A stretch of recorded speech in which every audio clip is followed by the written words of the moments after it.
Welcome to wishful ಅಡುಗೆ ಮನೆ. ಇವತ್ತು ಮಾವಿನಕಾಯಿಂದ ಏನ್ ಮಾಡೋದು ಪ್ರತಿಭಾ? ಇದು ನೋಡಿ ಫ್ರೆಶ್ ಮಾವಿನಕಾಯಿ. ಸೀಸನ್ ಇದೆ. ಹೌದು, ನಾನು ಊರಿಗೆ ಹೋಗಿದ್ದೆ, ನಮ್ಮ ಫಾರ್ಮ್ ಅಲ್ಲಿ ಬೆಳೆದಿರೋದು ಇದು. ಸೊ ಇವಾಗ ಹಸಿ ಮಾವಿನಕಾಯಿ ತಗೊಂಡ್ ಬಂದಿದ್ದೀನಿ. ಸಮರ್ ಸೀಸನ್ ಇದೆ. ಸೊ ಒಂದು ವರ್ಷನೂ ಮಾವಿನಕಾಯಿನ ನಾವು ಯಾವ ತರ ಸ್ಟೋರ್ ಮಾಡಬಹುದು ಅನ್ನೋದಕ್ಕೋಸ್ಕರ ಇವತ್ತಿಂದ ಈ ಹಸಿ ಮಾವಿನಕಾಯಿ ರೆಸಿಪಿನ ಟ್ರೈ ಮಾಡ್ತಾ ಇದ್ದೀವಿ. ಅದೂ ಅಥೆಂಟಿಕ್ ಆಗಿ ಉತ್ತರ ಕರ್ನಾಟಕ ರೆಸಿಪಿ ಮತ್ತೆ ಮಹಾರಾಷ್ಟ್ರ ರೆಸಿಪಿ. ಭಾರಿ ಫೇಮಸ್ ರೆಸಿಪಿ ಆಕ್ಚುಲಿ ಉತ್ತರ ಕರ್ನಾಟಕ ಮತ್ತೆ ಸೋಲಾಪುರ್ ಮಹಾರಾಷ್ಟ್ರ ಇದೆಲ್ಲ, ಅಲ್ಲೆಲ್ಲ ಇದು ತುಂಬಾ ಫೇಮಸ್ ರೆಸಿಪಿ ಮಾವಿನಕಾಯಿದು. ಸೊ ಇವಾಗ ಇದು ಹಸಿ ಮಾವಿನಕಾಯಿಯಿಂದ ನಾವು ಏನ್ ಮಾಡೋದು ಅಂತ ನೋಡೋಣ ಬನ್ನಿ. ನೋಡಿ, ಇವಾಗ ಮಾವಿನಕಾಯಿ ತಗೊಂಡಿದೀವಲ್ವಾ, ಇದನ್ನ ಚೆನ್ನಾಗಿ 1 hour ನೀರ್ ಹಾಕಿ ನೆನೆಸ್ಬೇಕು. ನೀರಿನ ಜೊತೆಗೆ ಉಪ್ಪು ಕೂಡ ಹಾಕ್ಬೇಕಲ್ವ ಪ್ರತಿಭಾ? ಹೌದು, ಒಂದ್ 2 ಸ್ಪೂನ್ ಅಷ್ಟು ಉಪ್ಪನ್ನ ಹಾಕೊಳ್ಳೋಣ. ಹಾಕೊಂಡ್ಬಿಟ್ಟು ನೀಟಾಗಿ ಈ ತರ ನಾವು ನೆನೆಸ್ಬೇಕು. ಈ ತರ ನೆನ್ಸನಾಶ ಗಿಡದಿಂದ ತೆಗ್ದಿರ್ತೀವಲ್ಲ, ಎಣ್ಣೆ ಅಂಶ ಇರುತ್ತೆ ಇದಕ್ಕೆ, ಹಸಿದ್ ಬೇರೆ ಇರುತ್ತೆ. ಹೌದು, ನಾವು ಅದಕ್ಕೆ ಅಂಟ್ ಅಂತೀವಿ, ಕ್ಯಾರ್ ಅಂತೀವಿ ಆಕ್ಚುಲಿ ಅದಕ್ಕೆ. ಸೊ ಅದನ್ನ ಇರುತ್ತೆ. ಹಂಗಾಗ್ಬಿಟ್ಟು ಇದನ್ನ ನೀಟಾಗಿ ಉಪ್ಪು ಹಾಕಿ 1 hour ನೆನ್ಸಿಟ್ರೆ ಇದು ಮೇಲ್ಗಡೆದೇನು ಸಿಪ್ಪೆ ಇರುತ್ತಲ್ಲ, ಇದಕ್ಕೆ ನಾವು ತಾಟಿ ಅನ್ನೋದು, ಈ ಸಿಪ್ಪೆ ಒಂದ್ ಸ್ವಲ್ಪ ಹಾರ್ಡ್ ಆಗುತ್ತೆ. ಹಾಗಾಗಿ ಇದನ್ನ 1 hour ನಾವು ಈ ತರ ನೀರಿಗೆ ಇಟ್ಬಿಟ್ಟು ನೆಕ್ಸ್ಟ್ ಏನ್ ಮಾಡೋದು ಅಂತ ನೋಡೋಣ ಬನ್ನಿ. ನೋಡಿ, ಇಲ್ಲೊಂದು ಮಿಕ್ಸಿ ಜಾರ್ ತಗೊಂಡಿದೀವಿ. ಆ ಮಿಕ್ಸಿ ಜಾರ್ಗೆ ಒಂದು ಅರ್ಧ ಬೌಲ್ ಆಗೋಷ್ಟು ಸಾಸಿವೆನ ಹಾಕೊಳ್ತಾ ಇದೀನಿ. ಸಾಸಿವೆ ಹಾಕೊಂಡು ಇದನ್ನ ತರಿಯಾಗಿ ನಾವು ರುಬ್ಕೊಂಡ್ಬರ್ಬೇಕು. ನೋಡಿ, ಈ ತರ ತರಿಯಾಗಿ ರುಬ್ಕೊಂಡ್ಬರ್ಬೇಕು. ಇದನ್ನ ನಾಟಿದೆ ಅಲ್ವಾ ಪ್ರತಿಭಾ ಇದು ಸಾಸಿವೆ? ಹೌದು, ನಾಟಿ ಸಾಸಿವೆನೆ. ಸೊ ಆದಷ್ಟು ಜವಾರಿ ಸಾಸಿವೆನೆ ಯೂಸ್ ಮಾಡಿ, ತುಂಬಾ ಚೆನ್ನಾಗಿ ಘಮ ಬರುತ್ತೆ. ಮತ್ತೆ ಇದು ಸಾಸಿವೆ ಹುರಿಬಾರ್ದು, ಹಸಿದೆ ನಾವಿಲ್ಲಿ ಯೂಸ್ ಮಾಡ್ತಾ ಇದೀವಿ. ಸೊ ಕಡಿಮೆ ಇಂಗ್ರೀಡಿಯೆಂಟ್ಸ್ ಅಲ್ಲಿ ಮನೆಯಲ್ಲಿ ಇರೋಂಥ ಇಂಗ್ರೀಡಿಯೆಂಟ್ಸ್ ನ ಬಳಸ್ಬಿಟ್ಟು ವರ್ಷಾನ್ಗಟ್ಲೆನೂ ಸ್ಟೋರ್ ಮಾಡೋದು ಇವತ್ತಿಂದ ಈ ರೆಸಿಪಿ. ತುಂಬಾ ದಿಢೀರು ಮತ್ತೆ ಈಸಿಯಾಗಿ ಆಗುತ್ತೆ. ಸೊ ಇವಾಗ ಇದನ್ನ ಒಂದು ಬೌಲಕ್ಕೆ ತಕೊಂಡು ಪಕ್ಕಕ್ಕೆ ಎತ್ಕೊಂಡು ಇಟ್ಕೊಳ್ಳೋಣಂತೆ.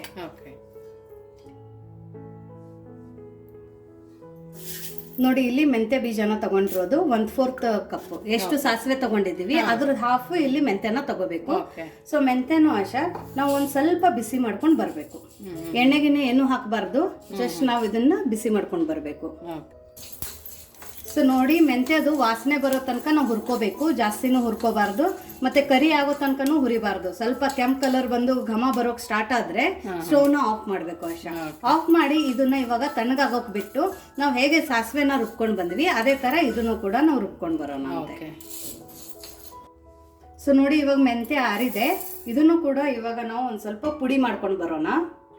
ನೋಡಿ, ಮೆಂತೆ ಕೂಡ ಅದೇ ತರ ಪುಡಿ ಮಾಡ್ಕೊಂಡು ಬಂದಿದೀವಿ. ಸಣ್ಣದಾಗಿ ಪುಡಿ ಮಾಡ್ಬೇಕಲ್ವ ಪ್ರತಿಭಾ? ಹೌದು. ಇದನ್ನ ಪಕ್ಕಕ್ಕಿಟ್ಟು ನೆಕ್ಸ್ಟ್ ಏನ್ ಮಾಡೋದು ಅಂತ ನೋಡೋಣ ಬನ್ನಿ. ಸೊ ನೋಡಿ, ಇವಾಗ ಇದು ಚೆನ್ನಾಗಿ ನೆಂದಿದೆ, 1 hour ನೆಂದಿದೆ. ಸೊ ಇದನ್ನ ಇವಾಗ ನೀರಿಂದ ತೆಗೆದ್ಬಿಟ್ಟು ಒಂದ್ ಬಟ್ಟೆಯಿಂದ ಸ್ವಚ್ಛವಾಗಿ ಒರೆಸ್ಕೊಂಡ್ ಬರೋಣ. ನೋಡಿ, ಇವಾಗ ನೀಟಾಗಿ ಚೆನ್ನಾಗಿ ಒರೆಸ್ಕೊಂಡ್ ಬಂದಿದೀವಿ. ಹೌದು, ಇದ್ರದ್ದು ಈ ಭಾಗ ಇರುತ್ತಲ್ಲ ಅದನ್ನ ತಕ್ಕೊಬೇಕಲ್ಲ, ಇದನ್ನ ತಕ್ಕೋಬೇಕು. ತಕೊಂಡ್ಬಿಟ್ಟು ನಿಮ್ಗೆ ಯಾವ ತರ ಸ್ಲೈಸ್ ಬೇಕೋ ಆ ತರ ಸ್ಲೈಸ್ ಮಾಡ್ಕೊಳ್ಳಿ. ಬೇಕಂದ್ರೆ ಉದ್ದನೂ ಕಟ್ ಮಾಡ್ಕೊಳ್ಳಿ, ಇಲ್ಲ ಅಂದ್ರೆ ನೀವು ಬೇಕಂದ್ರೆ ಸ್ಕ್ವೇರ್ ಅಲ್ಲಿನೂ ಕಟ್ ಮಾಡ್ಕೋಬಹುದು. ಬಟ್ ನಾನು ಒಂದ್ ಸ್ವಲ್ಪ ಚಿಕ್ಕದಾಗೆ ಕಟ್ ಮಾಡ್ಕೋತೀನಿ. ಯಾಕಂದ್ರೆ ಒಬ್ಬೊಬ್ಬರಿಗೆ ಚಿಕ್ಕ ಪೀಸ್ ಬೇಕಂದ್ರೆ ಚಿಕ್ಕ ಪೀಸು ಈ ತರ ಹಾಕೋಬಹುದು. ನೆಂಚ್ಕೊಂಡು ತಿನ್ನೋಕೆ ತುಂಬಾ ಚೆನ್ನಾಗಿರುತ್ತೆ. ಈ ತರ ನೀಟಾಗಿ ಮಾಡ್ಕೋಬೇಕು. ಮತ್ತೆ ಹಣ್ಣಿದ್ರೆ ತಗೋಬಾರ್ದು, ಇಲ್ಲಾಂದ್ರೆ ಮಾವಿನಕಾಯಿ ಕೆಟ್ಟೋಗ್ಬಿಡುತ್ತೆ ಸೊ ಹಾಗಾಗಿ ಇದೇನಿರುತ್ತಲ್ಲ ಲೇಯರು, ಇದು ವೈಟ್ ಆಗಿನೇ ಇರ್ಬೇಕು, ಮತ್ತೆ ಗಟ್ಟಿ ಇರ್ಬೇಕು. ಮಾವಿನಕಾಯಿ ಗಟ್ಟಿಗೆ ಇರ್ಬೇಕು, ಕಾಯಿ ಇರ್ಬೇಕು. ಈ ದ್ವಾರ್ಗ ಅಂತೀವಲ್ಲ ಆ ತರ ಎಲ್ಲ ಇರಬಾರ್ದಲ್ಲ. ಹೌದೌದು. ಸ್ವಲ್ಪ ಯೆಲ್ಲೋಯಿಶ್ ಆಗಿದೆ, ಕೈಯಲ್ಲಿ ಮೆತ್ತಗೆ ಅನಿಸ್ತಾ ಇದೆ ಅಂದ್ರೆ ಅದನ್ನ ಯೂಸ್ ಮಾಡಬೇಡಿ. ಇಲ್ಲ ಅಂದ್ರೆ 15 ದಿವಸಕ್ಕೆ ಬುಷ್ ಬರುತ್ತೆ. ಅಂದ್ರೆ ಸ್ವಲ್ಪ ಒಂದ್ ಹನಿ ನೀರು ಇರಬಾರ್ದಲ್ಲ? ಹೌದು, ಏನು ಇರಬಾರ್ದು. ಸೊ ಈ ತರ ನಾವ್ ಎಲ್ಲಾ ಮಾವಿನಕಾಯಿನೂ ಕಟ್ ಮಾಡ್ಕೊಂಡು ಬರೋಣ. ನೋಡಿ, ಒಂದು 10 ಮಾವಿನಕಾಯಿನ ತಗೊಂಡಿದೀವಿ. ಅದನ್ನ ಎಲ್ಲದನ್ನು ಇದೇ ಸೈಜ್ ಅಲ್ಲಿ ಕಟ್ ಮಾಡ್ಕೊಂಡ್ ಬಂದಿದೀವಿ. ನೆಕ್ಸ್ಟ್ ಏನ್ ಮಾಡೋದು ಪ್ರತಿಭಾ? ಇದನ್ನ ಇವಾಗ ಒಂದು ಬಾಂಡ್ಲಿಯಲ್ಲಿ ಹಾಕೊಳ್ಳೋಣ ಅಂತೆ. ಸೊ ನೋಡಿ, ಒಂದು ಬಾಂಡ್ಲಿಯಲ್ಲಿ ಇವಾಗ ನಾವು ಸಣ್ಣದಾಗಿ ಕಟ್ ಮಾಡ್ಕೊಂಡಿರೋಂಥ ಮಾವಿನಕಾಯಿನ ಹಾಕೊಳ್ಳೋಣ. ನೀವು ಬೇಕಂದ್ರೆ ಉದ್ದ ಸ್ಲೈಸ್ ಅಲ್ಲಿನೂ ಕೂಡ ಮಾಡ್ಕೊಂಡು ಹಾಕೋಬಹುದು. ಇದನ್ನ ನೀವು ಆದಷ್ಟು, ಇಲ್ಲಾಂದ್ರೆ ನಿಮ್ಮ ಹತ್ರ ಮಣ್ಣಿನ ಬಾಂಡ್ಲಿ ಇದ್ರೆ ಅಥವಾ ಗ್ಲಾಸಿಂದ ಇದ್ರೆ ಅದರಲ್ಲಿ ಕೂಡ ನೀವು ಈ ರೆಸಿಪಿನ ಮಾಡ್ಕೋಬಹುದು. ಪಿಂಗಾಣಿ ಜಾರ್ ಇರುತ್ತಲ್ಲ, ಹೌದು, ಅದ್ರಲ್ಲೇನು ಮಾಡ್ಕೋಬಹುದು. ಒಂದ್ಸರ್ತಿ ಮಿಕ್ಸ್ ಮಾಡ್ಬಿಟ್ಟು ನೀವು ಅದ್ರಲ್ಲಿ ಹಾಕೋಬಹುದು. ಬಟ್ ಇವಾಗ ನಾನು ಈ ಸ್ಟೀಲ್ ಅಲ್ಲಿನೇ ಎಲ್ಲ ಮಿಕ್ಸ್ ಮಾಡ್ತಾ ಇದ್ದೀನಿ. ಸೊ ಇವಾಗ ಇದ್ರ ಒಳಗಡೆ ಯಾವ್ಯಾವ ಮಸಾಲೆಗಳು ಹೋಗುತ್ತೆ ಅಂತ ನೋಡೋಣ. ನೋಡಿ, ಇವಾಗ ಇಲ್ಲಿ ನಾನು ಒಂದು ದೊಡ್ಡ ಬಟ್ಲಷ್ಟು ಅಂದ್ರೆ ಅರ್ಧ ಕಪ್ ಕಿಂತನೂ ಜಾಸ್ತಿ ಅಷ್ಟು ಉಪ್ಪನ್ನ ಹಾಕೋತಾ ಇದ್ದೀನಿ. ಪುಡಿ ಉಪ್ಪು ಹಾಕ್ತಿದಲ್ವಾ? ಪುಡಿ ಉಪ್ಪೇ ಹಾಕಂಗಿಲ್ವಾ? ಕಲ್ಲು ಉಪ್ಪೇನು ಹಾಕೋಬಾರ್ದು, ಯಾಕಂದ್ರೆ ನೀಟಾಗಿ ಇದು ಮಿಕ್ಸ್ ಆಗಬೇಕು. ಹಂಗಾಗಿ ಪುಡಿ ಉಪ್ಪನ್ನೇ ಹಾಕೊಳ್ಳಿ. ಇಲ್ಲ ನಾವು ಕಲ್ಲು ಉಪ್ಪನ್ನೇ ಹಾಕೋತೀವಿ ಅಂದ್ರೆ ಅದನ್ನು ಹಾಕೋಬಹುದು, ಏನ್ ತೊಂದರೆ ಇಲ್ಲ. ಇಲ್ಲಿ ಸಾಸಿವೆನ ಪುಡಿ ಮಾಡ್ಕೊಂಡು ಇಟ್ಕೊಂಡಿದ್ದೀವಲ್ಲ ಅದನ್ನ ಹಾಕೊಳ್ಳೋಣ. ಮೆಂತ್ಯ ಮಾಡ್ಕೊಂಡಿರೋದು ಪುಡಿ. ಇವಾಗ ನೋಡಿ ಇಲ್ಲಿ ದೊಡ್ಡ ಬಟ್ಲಲ್ಲಿ ಅಂದ್ರೆ ಆಲ್ಮೋಸ್ಟ್ ನಾವು ಎಷ್ಟು ಉಪ್ಪು ತಗೊಂಡಿದ್ವಿ ಅಷ್ಟು ಇಲ್ಲಿ ನಾನು ಕೆಂಪು ಖಾರದ ಪುಡಿನ ತಗೊಂಡಿದ್ದೀನಿ. ಕೆಂಪು ಖಾರದ ಪುಡಿ ನಿಮ್ಗೆ ಖಾರನ ನೋಡ್ಬಿಟ್ಟು ಹಾಕೋಬಹುದು, ಕಡಿಮೆನೂ ಹಾಕೋಬಹುದು, ಜಾಸ್ತಿನೂ ಹಾಕೋಬಹುದು. ಇದು ಇಷ್ಟು ಕೆಂಪದಾಗ ಕಾಣ್ತಾ ಇದೆ ಅಂದ್ರೆ ಇದ್ರ ಒಳಗಡೆ ನಾನು ಬ್ಯಾಡಗಿ ಮತ್ತೆ ಗುಂಟ್ರು ಎರಡು ಮಿಕ್ಸ್ ಮಾಡಿ ಕೆಂಪು ಖಾರದ ಪುಡಿನ ಕುಟ್ಕೊಂಡು ಬಂದಿದ್ದೆ. ಅದೇ ಕೆಂಪು ಖಾರದ ಪುಡಿನ ನಾ ಇವಾಗ ಇದ್ರ ಒಳಗಡೆ ಹಾಕೋತಾ ಇದ್ದೀನಿ. ಸೊ ಕಲರೂ ಚೆನ್ನಾಗಿ ಬರುತ್ತೆ, ಖಾರನೂ ಚೆನ್ನಾಗಿರುತ್ತೆ. ಇವಾಗ 10 ಮಾವಿನಕಾಯಿನ ನಾವು ಕಟ್ ಮಾಡ್ಕೊಂಡು ಹಾಕೊಂಡಿದ್ವಲ್ಲ ಆಶಾ, 10 ಮಾವಿನಕಾಯಿಗೆ ಇಲ್ಲಿ ಅರ್ಧ kg ಬೆಲ್ಲನ ನಾನು ಹಾಕೋತಾ ಇದ್ದೀನಿ. ಕೆಲವೊಬ್ರು ಸಕ್ಕರೆಯಲ್ಲಿನೂ ಮಾಡ್ಕೋತಾರೆ. ಇದನ್ನ ಕಾಯಿಸಂಗಿಲ್ವಾ? ಕಾಯಿಸೋ ಹಂಗೇನಿಲ್ಲ, ಹಂಗೇನೆ ಹಾಕೊಳ್ಳೋದಾ? ಹೌದು. ಇದೆಲ್ಲಾನು ಹಾಕ್ಬಿಟ್ಟು ಇವಾಗ ಮಿಕ್ಸ್ ಮಾಡ್ಬೇಕಾಶ. ಮಿಕ್ಸ್ ಮಾಡಿದ್ರೆ ಉಪ್ಪೆಲ್ಲ ಹಾಕೊಂಡಿರ್ತೀವಲ್ಲ, ಹಂಗಾಗಿ ಅದರಿಂದ ನೀರ್ ಬಿಡೋಕ್ ಸ್ಟಾರ್ಟ್ ಆಗುತ್ತೆ. ಇವಾಗ ನೀರನ್ನ ಬಿಟ್ಟು 2 ದಿವಸದಲ್ಲಿ ಬೆಲ್ಲ ಎಲ್ಲ ಕರ್ಗೋಗ್ಬಿಡುತ್ತೆ.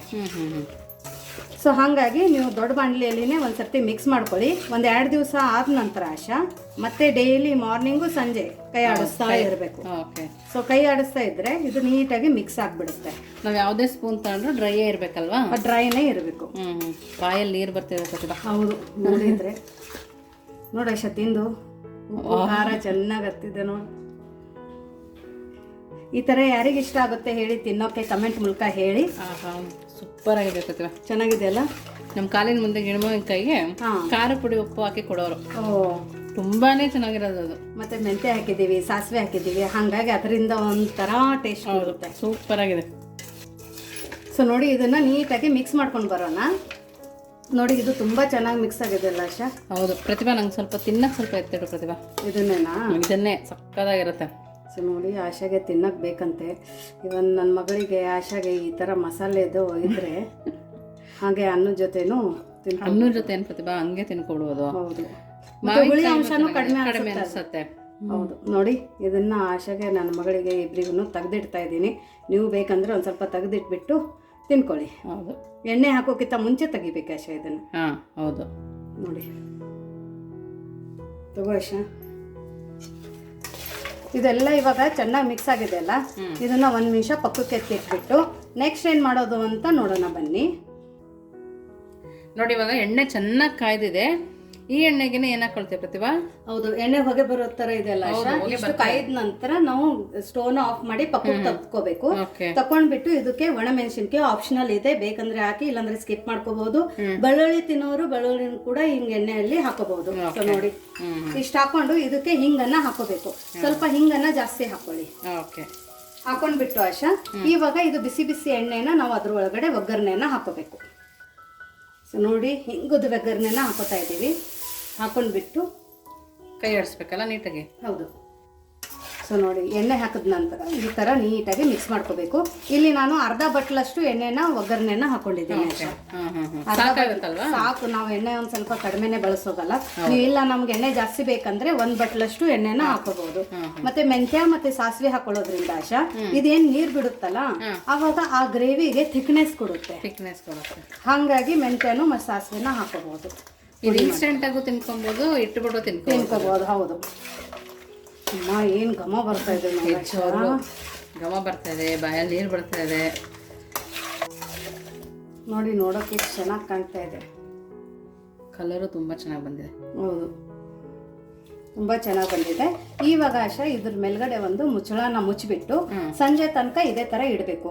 ಮತ್ತೆ ಸಂಜೆ ಒಂದ್ಸರ್ತಿ ಕೈ ಆಡಿಸ್ಬೇಕು, ನಾಳೆ ಬೆಳಗ್ಗೆ ಒಂದ್ಸರ್ತಿ ಕೈ ಆಡಿಸಿ, ನಾಳೆ ಸಂಜೆ ಒಂದ್ಸರ್ತಿ ಕೈ ಆಡಿಸಿದ್ರೆ 3ನೇ ದಿವಸಕ್ಕೆ ಎಲ್ಲ ಇದು ಬೆಲ್ಲ ಎಲ್ಲ ಕರಗಿದೆ ಅಂದಾಗ ನೀವು ಒಂದು ಕಾಚಿನ ಬಾಟ್ಲಿ ಇರಲಿ ಅಥವಾ ಪಿಂಗಾಣಿದಿರುತ್ತಲ್ಲ ಅದ್ರಲ್ಲಿ ಹಾಕ್ಬಿಟ್ಟು ಒಂದ್ ಮೇಲ್ಗಡೆ ಒಂದು ಬಟ್ಟೆನ ಹಾಕಿ ಕ್ಯಾಪ್ ಹಾಕ್ಬಿಟ್ಟು ಫ್ರಿಜ್ಜಿಗೆ ಇಡೋ ಅವಶ್ಯಕತೆ ಏನೂ ಇಲ್ಲ. 1 ವರ್ಷ ನೀವು ಆಚೆನೆ ಇಟ್ಕೋಬಹುದು, ಏನೂ ಆಗಲ್ಲ. ಅದಕ್ಕೇನೆ ನಾನು ಹೇಳಿರೋ ಒಂದು ಮೆಥಡಲ್ಲಿ ಮಾಡಿ ಎಲ್ಲ ಟಿಪ್ಸ್ ಮತ್ತೆ ಟ್ರಿಕ್ಸ್ ಅನ್ನ ಫಾಲೋ ಮಾಡಿ. ಹಸಿ ಕೈ ಎಲ್ಲಿ ಹಚ್ಚಬೇಡಿ. ಆಮೇಲೆ ಮಾವಿನಕಾಯಿನೂ ತುಂಬಾ ಹಾರ್ಡ್ ಆಗಿರುತ್ತಲ್ಲ ಅದನ್ನೇ ತಗೊಳ್ಳಿ. ಹಣ್ಣಾಗಿರೋದು ಮಾವಿನಕಾಯಿ ಅಕಸ್ಮಾತ್ ಒಳಗಡೆ ಬಂದ್ರೆ, ಸಾಫ್ಟ್ ಇರೋ ಮಾವಿನಕಾಯಿ ಅಕಸ್ಮಾತ್ ನೀವು ಕಟ್ ಮಾಡಿ ಏನಾಗಲ್ಲ ಅಂತ ಹಾಕ್ಬಿಟ್ರೆ 15 ದಿವಸ ಒಳಗಡೆನೆ ಅದು ಬೂಸ್ಟ್ ಬರುತ್ತೆ. ಸೊ ಹಾಗಾಗಿ ಈ ಎಲ್ಲ ಮೆಥಡ್ ಅನ್ನ ಫಾಲೋ ಮಾಡಿ. ಸೊ ನಿಮ್ಗೆ ಈ ಉಪ್ಪಿನಕಾಯಿ ರೆಸಿಪಿ ಹೇಗೆ ಅನ್ನಿಸ್ತು ಅಂತ ಕಮೆಂಟ್ ಮೂಲಕ ತಿಳಿಸೋದನ್ನ ಮರಿಬೇಡಿ. ಇನ್ನೂ ನಮ್ಮ ಚಾನಲ್ನ ಲೈಕ್ ಮಾಡಿಲ್ಲ ಅಂದರೆ ಲೈಕ್ ಮಾಡಿ, ಸಬ್ಸ್ಕ್ರೈಬ್ ಮಾಡಿ ವಿಶ್ಫುಲ್ ಅಡುಗೆ ಮನೆಗೆ. ಹಾಗೂ ಇನ್ನೂ ನಿಮಗೆ ಉತ್ತರ ಕರ್ನಾಟಕ ರೆಸಿಪಿನ ಬೇಕಂದರೆ ಮಸಾಲೆ ಖಾರ ರೆಸಿಪಿ ತುಂಬ ಚೆನ್ನಾಗಿ ಸಪೋರ್ಟ್ ಮಾಡಿದ್ದಾರೆ, ಸುಮಾರು ಜನ ಆರ್ಡರ್ ಮಾಡಿದ್ದಾರೆ. ಅವರೆಲ್ಲರಿಗೂ ಮನಪೂರ್ವಕವಾಗಿ ಧನ್ಯವಾದಗಳನ್ನ ಹೇಳ್ತೀನಿ. ಡಿಸ್ಕ್ರಿಪ್ಷನ್ ಬಾಕ್ಸಲ್ಲಿ ನಾನು ಆ ವಿಡಿಯೋ ಲಿಂಕನ್ನು ಶೇರ್ ಮಾಡಿದ್ದೀನಿ. ಈವನ್ ಜೋಳದ ರೊಟ್ಟಿ ವಿಡಿಯೋನು ನನಗೆ ಕಮೆಂಟ್ ಮೂಲಕ ಇನ್ನೂ ಬರ್ತಾನೆ ಇದ್ದಾವೆ. ಸೊ ಜೋಳದ ರೊಟ್ಟಿ ವಿಡಿಯೋನು ಕೂಡ ನಾನು ಆಲ್ರೆಡಿ ಅಪ್ಲೋಡ್ ಮಾಡಿದ್ದೀನಿ. ಆ ವಿಡಿಯೋ ಲಿಂಕನ್ನು ಕೂಡ ನಾನು ಡಿಸ್ಕ್ರಿಪ್ಷನ್ ಬಾಕ್ಸಲ್ಲಿ ಕೊಟ್ಟಿದ್ದೀನಿ. ಸೊ ಎಲ್ಲನೂ ನೀವು ಡಿಸ್ಕ್ರಿಪ್ಷನ್ ಬಾಕ್ಸಲ್ಲಿ ಚೆಕ್ ಮಾಡ್ಬೋದು. ಮತ್ತೆ ಸಿಗೋಣ ಇದೇ ಥರ ಹೊಸ ಹೊಸ ರೆಸಿಪೀಸ್ ಜೊತೆ ವಿಶ್ಫುಲ್ ಅಡುಗೆ ಮನೆಯಲ್ಲಿ. Thank you.